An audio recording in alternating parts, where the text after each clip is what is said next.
गथरा दालाइसा आफादजों ज' लाफानानै दिनै बे कनफारेन्सखौ खुंनाय मेलाव आंखौ बुंथिगिरि हिसाबै लिंहरदों। आं जोबोर गोजोननाय मोनदों। नंगौ, जों जारिमिनखौ नायोब्ला नुबोयो जे एबसुआ अल बड' स्टुडेन्ट इउनियना जोंनि फरायसानि थाखाय गोबां खामानि मावबोदों। जों बेखौ बाख्नायनांगोन।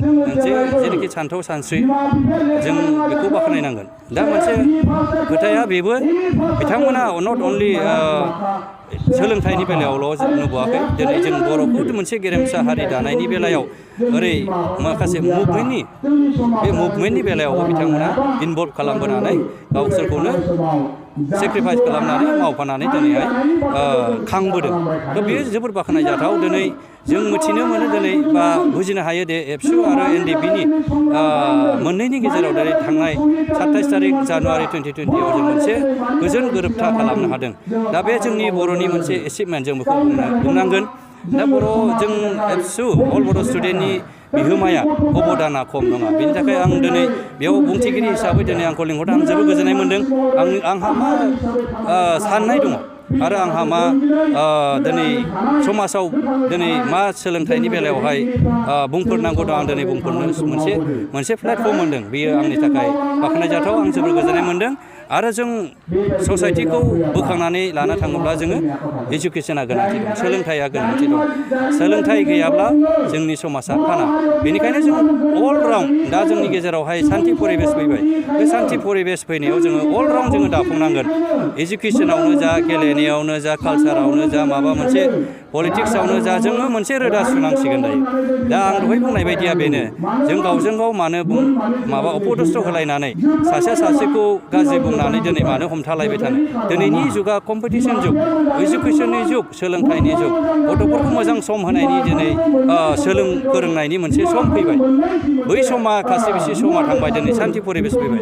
जाहाथे बे समाव जोङो सोलोंथाइखौ आरोबाव गोख्रोङै आरो आवगायनानै लानानै थांनो हागोनखौ आं नुदों। आरो बे जोंनि जेनोखि फरायसा आफाद बिथांमोननि गेजेरजों जोंनि समाजाव सोलोंथाइखौ गोख्रोङै आरोबाव रोदा सुनो हाबावगोन आं बेखौहाय मिजिंथिदों।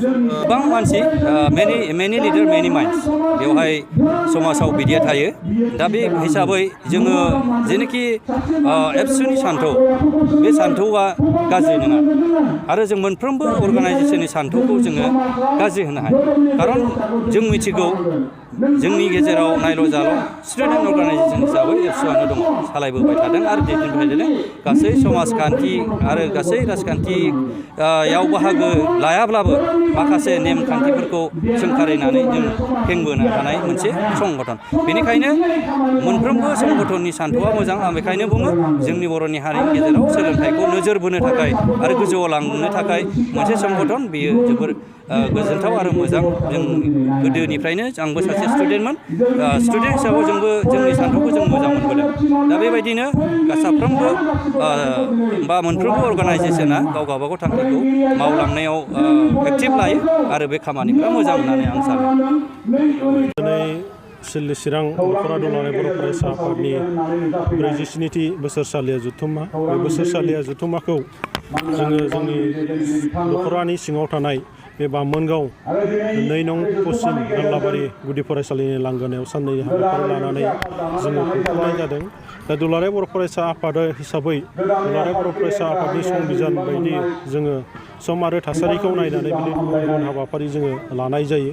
नाथाय नैबे बोसोराव जोंनि जि मावसम, बे मावसमा जोङो गोबां थासारिजों मोगा मोगि जानांनायनि थाखाय हयथ' गोबां बेबायदि हाबाफारि मावफुंनो हायाखै। जेरै जोंनियाव इलेक्सन, बेयो मोनसे बारहावा फैनायनि थाखाय जोङो समाजारि आरो सोलोंथायारि बिदिनो गुबुन गुबुन हाबाफारिखौ नांगौ बायदि जोङो मावफुंनो हायाखै। बिनि उनाव इलेक्सन जोबखांनायनि उनाव जोंनि ओनसोलाव सारा बुहुमावनो जि कर'ना भाइरासनि थासारि, कभिडनि थासारि, बिदिनो दुलाराय बर' फरायसा आफादा गोबां बेबायदि खामानि मावनांगौमोनब्लाबो जोङो बेबायदि मावफुंनो हायाखै। अब्लाबो जिखिनि थासारि आरो समखौ मिलायनानै जोंनि दुलाराय बर' फरायसा आफादनि मावनो गोनां बिथांखिफोर, जेरै एक्सन प्लानफोर, बेखौ जोङो मिरुनिफ्राय जिल्लानिफ्राय बिथोन फैनाय मोनफ्रोमबो हाबाफारिखौ जोङो मावफुंनो हादों। आरो बेहाय जिखिनि मावनो हादों, जोङो दख'रा आफाद हिसाबै गोबां बेबायदि मावबावनांगौ दङमोन। नाथाय दुखुनांथाव बाथ्राया बेनो जे इलेक्सन मोनसे बारहावा थाबाय बिनिफ्राय COVID-19नि थाखाय जोङो बेबायदि हाबाफारि मावफुंनायाव एसे टेकनिकेल उसुबिदाया नुजादों